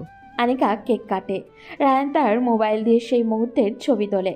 তারপর এক টুকরো কেক আনিকার মুখের সামনে ধরে বলে, নাও, প্রথম টুকরোটা তোমার জন্য। খুব মজা হয়েছে, কিন্তু আমার তো তোমাকে কিছু দেওয়ার কথা ছিল। আমাকে কেন? তুমিই তো বলেছিলে আমার থ্যাংক ইউ এর বদলে তোমাকে কফি বানিয়ে খাওয়াতে হবে। আমি তো ভুলেই গিয়েছিলাম। আমি ভুলিনি, তাই তো তোমার কাজটা সহজ করে দিয়েছে। এই দেখো। রায়ান একটা ফ্লাক্স থেকে গরম কফি দুটো মগে ঢালে। কফির গন্ধে পুরো ছাদটা যেন ভরে যায়। আনিকা কফিতে চুমুক দিয়ে বলে, এটা তো আমার বানানো কফির মতোই টেস্ট লাগছে। তুমি কিভাবে? তোমার মা মানে আমার শাশুড়ি আম্মার কাছ থেকে রেসিপিটা শিখে নিয়েছি। উনি বলেছেন তুমি নাকি ঠিক এইভাবেই কড়া করে চিনি ছাড়া কফি খাও। আনিকা আর কিছু বলতে পারে না। সে তো শুধু মুগ্ধ হয়ে রায়ানের দিকে তাকিয়ে থাকে। একটা মানুষ তার এত ছোট ছোট পছন্দের কথাও যে যত্ন করে মনে রেখেছে, এটা ভাবতেই তার ভেতরটা কেন ওলট পালট হয়ে যায়। কি হলো, এভাবে তাকিয়ে আছো কেন? আমার মুখে কি কেক লেগে আছে? না, ভাবছিলাম আমার জন্মদিন তো আমার নিজেরই মনে ছিল না, আর তুমি এত কিছু করলে। তোমার জীবনের সাথে এখন আমার জীবনটাও জড়িয়ে গেছে আনিকা। তোমার জন্মদিন মানে এখন আমারও জন্মদিন, তোমার খুশি মানে আমারও খুশি। এটাতে এত ভাবার কি আছে? এটা তোমার জন্য খুব সামান্য একটা জিনিস, জানি না তোমার পছন্দ হবে কিনা। আনিকা ধীরে ধীরে প্যাকেটটা খোলে। ভেতরে একটা চামড়ার বাঁধানো খুব সুন্দর ডায়েরি আর একটা পার্কার কলম। কোনো দামি গয়না বা শাড়ি নয়, কিন্তু এই উপহারটা যেন আনিকার জন্য পৃথিবীর সবচেয়ে দামি উপহার। সে লেখালেখি করতে ভালোবাসে। এটা রায়ান কিভাবে জানলো?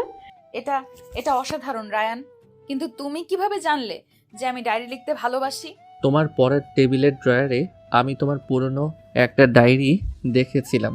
অবশ্যই আমি খুলে দেখিনি, শুধু বুঝেছিলাম তোমার এই অভ্যাসটা আছে। তাই ভাবলাম নতুন জীবনের গল্পগুলো লেখার জন্য তোমার হয়তো একটা নতুন ডায়েরি দরকার হতে পারে। ডায়েরিটা হাতে নিয়ে প্রথম পাতাটা খোলে। সেখানে খুব সুন্দর করে কয়েকটা লাইন লেখা। তোমার সব না বলা কথা, লুকিয়ে রাখা অভিমান আর সুন্দর স্বপ্নগুলো এখানে বন্দী হোক। আমি হয়তো সবসময় তোমার মনের কথা বুঝতে পারবো না, কিন্তু এই ডায়েরিটা পারবে। জন্মদিনের অনেক অনেক শুভেচ্ছা আনিকা। ইতি, তোমার অগোছালো স্বামী রায়ান। রায়ানের লেখা লাইনগুলো আর তার কণ্ঠের আন্তরিকতা আনিকার চোখের বাঁধ ভেঙে দেয়। সে আর নিজেকে সামলাতে পারে না। তার চোখ দিয়ে টপ টপ করে পানি পড়তে থাকে। রায়ান উদ্বিগ্ন হয়ে আনিকার পাশে এসে বসে। এ কি, তুমি কাঁদছো কেন? তোমার কি উপহারটা পছন্দ হয়নি? আমি কি ভুল কিছু করে ফেললাম? প্লিজ কান্না করো না। এটা দুঃখের কান্না নয় রায়ান, এটা খুশির কান্না। আমার জীবনে আমাকে কেউ কখনো এত কিছু দিয়ে বোঝেনি, আমার বাবা মাও না। তুমি তুমি কিভাবে পারো? কারণ আমি তোমাকে শুধু আমার স্ত্রী হিসেবে দেখি না আনিকা, আমি তোমাকে ভালোবাসি। এই প্রথম রায়ান সরাসরি তার ভালোবাসার কথা স্বীকার করলো। আনিকা এক দৃষ্টিতে রায়ানের চোখের দিকে তাকিয়ে রইল। সেই চোখে সে আজ কোনো মুগ্ধতা বা মোহ দেখল না, দেখল এক গভীর স্বচ্ছ ভালোবাসা, যা কোনো কিছুর বিনিময়ে নয়। আনিকা রায়ানের হাতটা নিজের হাতের মধ্যে নিয়ে বলে, ধন্যবাদ রায়ান, আমার জীবনের সেরা জন্মদিনের উপহার দেওয়ার জন্য। আর আর উপহারটা আমার খুব খুব পছন্দ হয়েছে। আনিকা তার জীবনের সবচেয়ে আন্তরিক আর অনাবিল হাসিটা হাসে। সেই হাসি দেখে রায়ানের মনে হয় সে যেন সত্যি আকাশের চাঁদ পেয়ে গেছে। জন্মদিনের সেই বিশেষ সকালের পর রায়ান আর আনিকার মধ্যেকার সম্পর্কের সমীকরণটা পুরোপুরি বদলে গেছে। রায়ান তার ভালোবাসা প্রকাশ করেছে, আর আনিকা সেই ভালোবাসায় প্রথম সাড়া দিয়েছে। তাদের মধ্যেকার জড়তা এবং দূরত্ব এখন দ্রুত কমে এসেছে। আনিকার জন্মদিনের প্রায় 1 মাস পর রায়ানদের ডাইনিং টেবিল। রায়ান ভার্সিটি থেকে ফিরেছে মাত্র, তার চোখে মুখেও রাজ্যের ক্লান্তি। সে ডাইনিং চেয়ারে বসতেই আনিকা এক গ্লাস ঠান্ডা লেবুর শরবত নিয়ে আসে। নাও, এটা খেয়ে নাও আগে, বাইরে যা রোদ পড়েছে তোমার মুখটা একদম শুকিয়ে গেছে। বাহ, আজকাল আমার জন্য দেখি খুব সেবা যত্ন হচ্ছে, ব্যাপারটা কি শুনি? আর এখনো নেও বলছো, কবে তুমি আমাকে নাও বলা শিখবে? আচ্ছা নাও, হলো তো, এত খুঁতখুত করতে হবে না, তাড়াতাড়ি শেষ করো, আমি খাবার রেডি করছি। আরে তুমি কেন কষ্ট করছো? মিতা খালা তো আছেই, উনিই রেডি করে দেবেন। মিতা খালা আজ ছুটি নিয়েছেন, আর তোমার জন্য এইটুকু কষ্ট আমি করতেই পারি। তুমি ফ্রেশ হয়ে এসো, আমি টেবিলে খাবার দিচ্ছি। রায়ান মুগ্ধ হয়ে আনিকার যাওয়ার পথের দিকে তাকিয়ে থাকে। মেয়েটা কিভাবে এত তাড়াতাড়ি বদলে গেল? কিছুদিন আগেও যে আমার সাথে ঠিক মতো কথাই বলতো না, আজ সে আমার জন্য অপেক্ষা করে, আমার পছন্দের খাবার রান্না করে, আমার ছোট ছোট বিষয়ের যত্ন নেয়। সেদিন রাতে তাদের শোবার ঘরে রায়ান তার ল্যাপটপে অ্যাসাইনমেন্ট করছে, আনিকা তার পাশে বসে একটা বই পড়ছে, কিন্তু তাদের মনোযোগ বইয়ের চেয়ে রায়ানের দিকেই বেশি। আচ্ছা রায়ান, তোমার ওই বন্ধুটা নাহিদ, ও তো খুব মজার কথা বলে, তাই না? ও একটা আস্ত ভার, ওর মাথায় পড়াশোনা ছাড়া আর দুনিয়ার সব কিছু আছে। আর শুভ, ও তো খুব শান্তশিষ্ট, নাহিদের কথায় শুধু সায় দিয়ে যায়। শুভ হলো আমাদের গ্রুপের জ্ঞানী মানুষ, কম কথা বলে, কিন্তু যা বলে ভেবেচিন্তে বলে। কিন্তু হঠাৎ আজ আমার বন্ধুদের নিয়ে এত গবেষণা শুরু করলে কেন? না, এমনি ভাবছিলাম তোমার বন্ধুদের জগৎটা কত আলাদা, আর আমার জগৎটা শুধু বই, থিসিস আর লাইব্রেরি। আচ্ছা, তোমার কখনো আমাকে বোরিং মনে হয় না? আনিকার এই অপ্রত্যাশিত প্রশ্নে রায়ান অবাক হয়ে তার দিকে তাকায়। সে ল্যাপটপটা বন্ধ করে দিয়ে পুরোপুরি আনিকার দিকে মনোযোগ দেয়। আনিকার হাতটা নিজের হাতে নিয়ে বলে, তোমাকে বোরিং? তুমি তো আমার জীবনের সবচেয়ে ইন্টারেস্টিং সাবজেক্ট আনিকা। তোমাকে আমি প্রতিদিন একটু একটু করে পড়ি, আর প্রতিদিন নতুন নতুন কিছু আবিষ্কার করি। তোমার গম্ভীর চেহারার আড়ালে যে একটা বাচ্চা মেয়ে লুকিয়ে আছে, যে কিনা বৃষ্টির দিনে টিনের চালে বৃষ্টির শব্দ শুনতে ভালোবাসে, অথবা মাঝরাতে চুপি চুপি ফ্রিজ খুলে আইসক্রিম খায়, এই জিনিসগুলো আবিষ্কার করার মধ্যে যে কি আনন্দ তা শুধু আমি বুঝি, তুমি বুঝবে না। তুমি এসবও জানো? আমি তোমার সম্পর্কে এমন অনেক কিছুই জানি যা হয়তো তুমি নিজেও জানো না। আর শোনো, তুমি বোরিং নও, তুমি হলে একটা গভীর সমুদ্রের মতো শান্ত, কিন্তু তোমার ভেতরে লুকিয়ে আছে হাজারো রহস্য, আর আমি সেই রহস্য উন্মোচন করতেই ভালোবাসি। রায়ানের কথাগুলো আনিকার হৃদয় ছুঁয়ে যায়। সে মুগ্ধ হয়ে রায়ানের চোখের দিকে তাকে শুধু থাকে। এই প্রথম তার মনে হচ্ছে এই ছেলেটা শুধু তাকে ভালোবাসেই না, তাকে গভীরভাবে বুঝতেও পারে। পরদিন সকাল, রায়ান ভার্সিটিতে যাওয়ার জন্য তৈরি হচ্ছে। সে ওয়ার্ড্রব খুলে তার পছন্দের নীল শার্টটা খুঁজে পাচ্ছে না।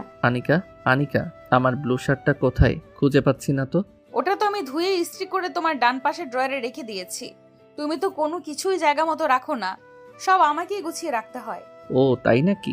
আমার অগোছালো জীবনটাকে গোছানোর জন্যই তো তোমাকে বিয়ে করে এনেছি ম্যাডাম। তাই?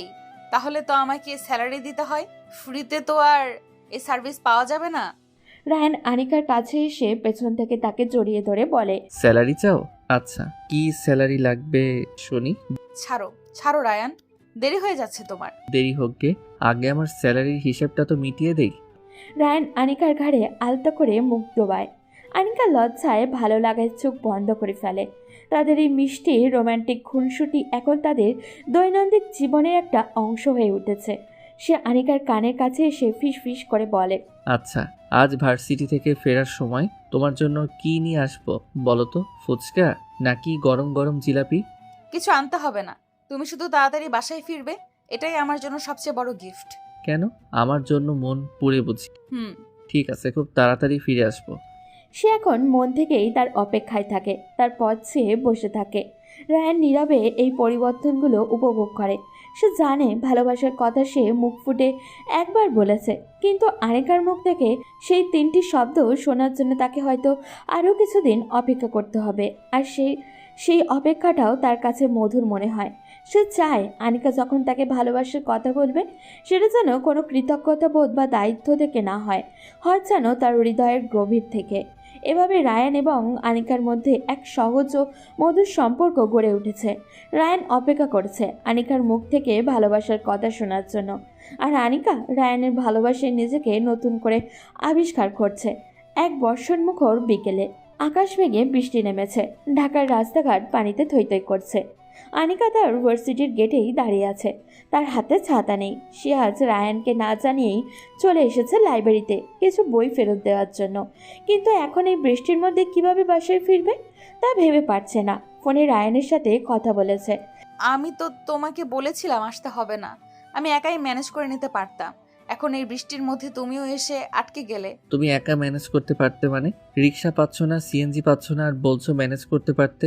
5 মিনিট দাঁড়াও, আমি টিএসসির মোড় থেকে একটা রিক্সা নিয়ে আসছি। একদম আমার জন্য অপেক্ষা করবে, কোথাও যাবে না। কিন্তু রায়ান ফোনটা কেটে দেয়।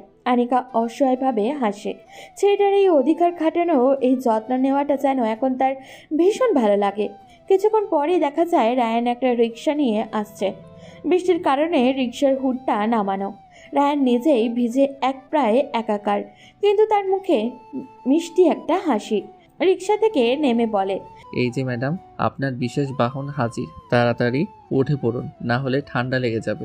তুমি তো পুরো ভিজে গেছো রায়ান, তোমারই তো ঠান্ডা লেগে যাবে। আমার জন্য এত কষ্ট করার কি দরকার ছিল? আমার বউ বৃষ্টির মধ্যে রাস্তায় দাঁড়িয়ে থাকবে আর আমি বাসায় বসে আরাম করব, এটা তো হতে পারে না। তোমার জন্য এইটুকু কষ্ট তো কিছুই না। তারা দুজনে রিক্সা হুটের নিচে এসে বসে। বাইরে ঝুম বৃষ্টি, ভেতরে 2 উষ্ণ হৃদয়। বৃষ্টির ছাড় থেকে বাঁচতে তারা অনিচ্ছাকৃতভাবেই খুব কাছাকাছি এসে বসে। আনিকার চুলের ভেজা গন্ধ, তার নিঃশ্বাসের উষ্ণতা রায়ানকে আচ্ছন্ন করে ফেলে। আর রায়ানের ভেজা শার্টের ছোঁয়া আনিকার শরীরে এক অদ্ভুত শিহরণ জাগায়।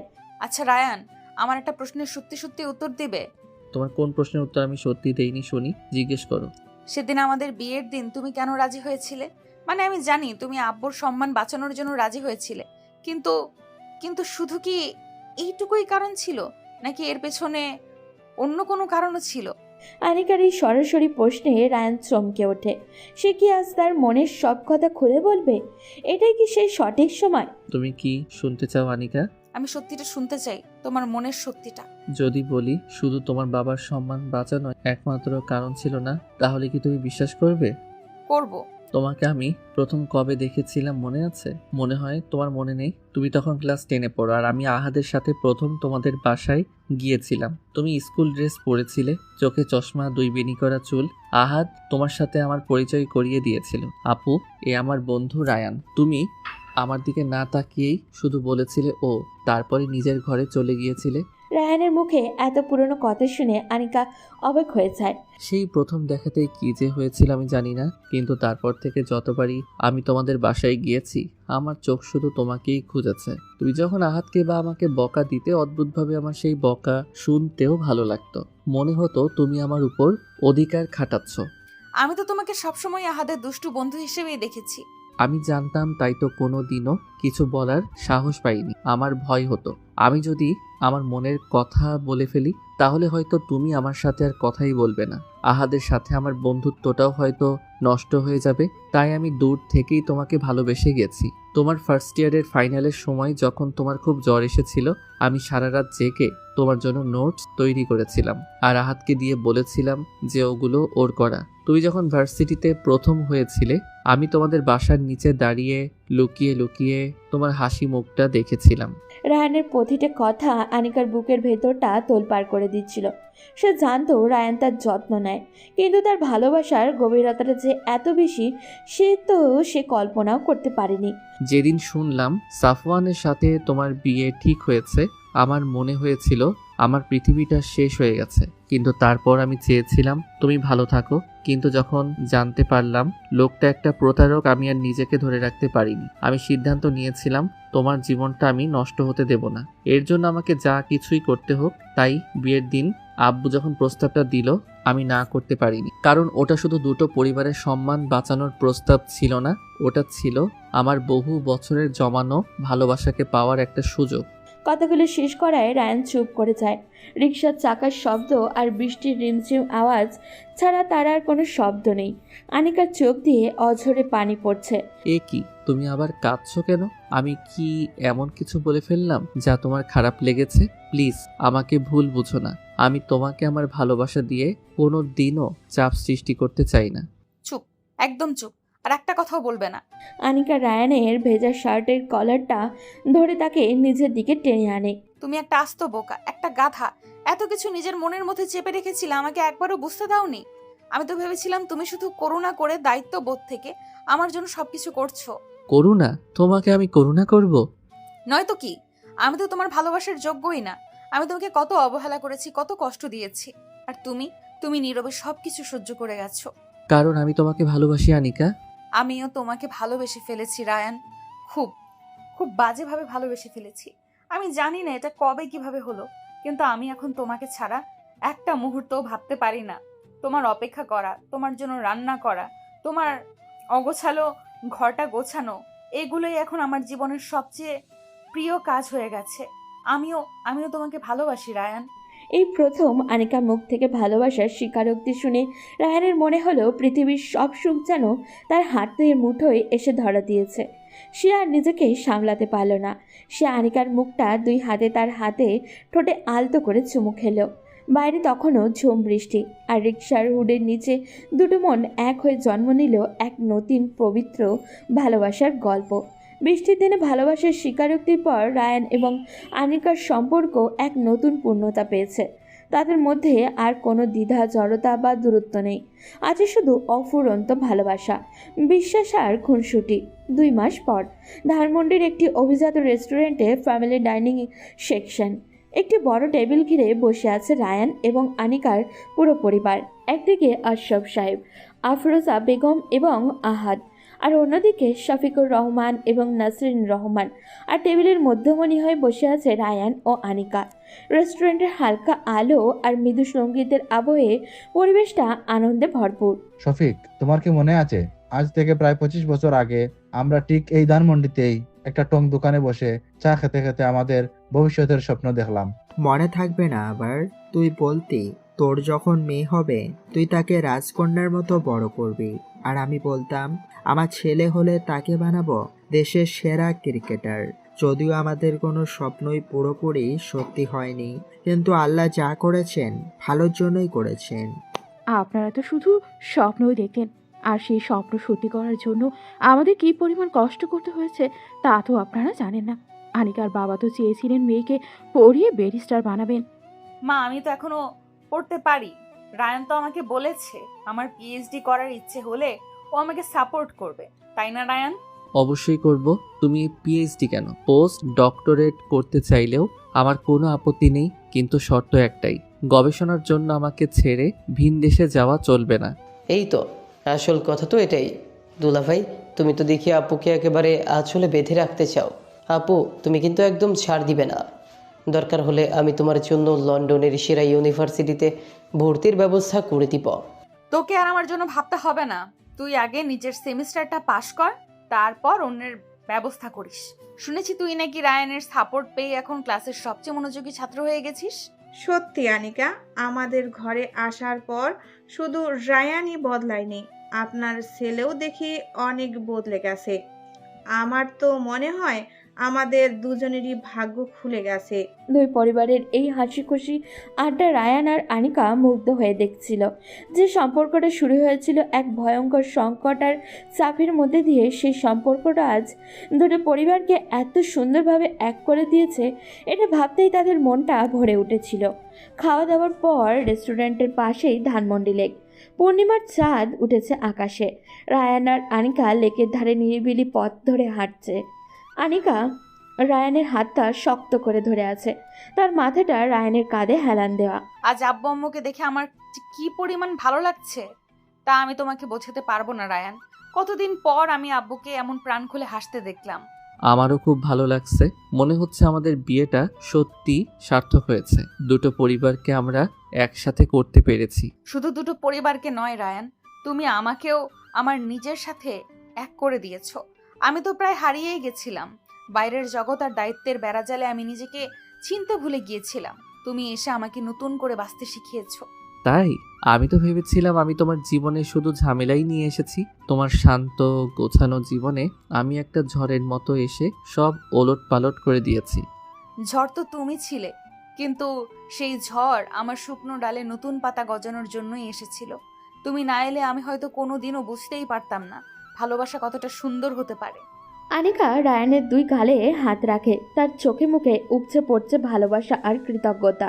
কখনো ভাবিনি আমার ছোট ভাইয়ের সেই ডান পিঠে অগোছালো বন্ধুটা, যাকে আমি সব সময় বাচ্চা ছেলে ভেবে বকাঝকা করতাম, সেই ছেলেটাই একদিন আমার জীবনের সবচেয়ে রোমান্টিক, সবচেয়ে যত্নশীল আর সবচেয়ে পরিণত মানুষ হবে।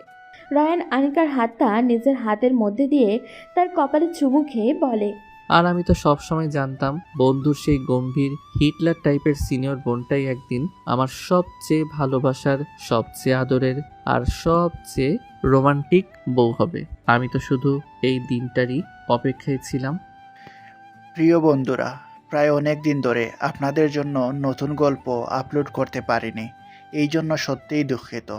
ব্যস্ততার কারণে আপনাদের সাথে নিয়মিত থাকতে পারিনি, কিন্তু বিশ্বাস করুন, আপনাদের ভালোবাসা, কমেন্ট ও অপেক্ষা আমার জন্য সবচেয়ে বড় অনুপ্রেরণা। আমি আবার ফিরে এসেছি রোমান্টিক গল্প, ইমোশন, ভালোবাসা আর হৃদয়ের অনুভূতি নিয়ে। এই গল্পটি আপনাদের কেমন লেগেছে আমাদের কমেন্ট করে জানান। এবং একজন নতুন রাইটার নিয়েছি আমার চ্যানেলের গল্প লেখার জন্য। তার লেখাটি কেমন লেগেছে সেটাও আমাকে কমেন্ট করে জানাবেন। ধন্যবাদ সবাইকে আপনাদের অসীম ভালোবাসা ও সাপোর্টের জন্য।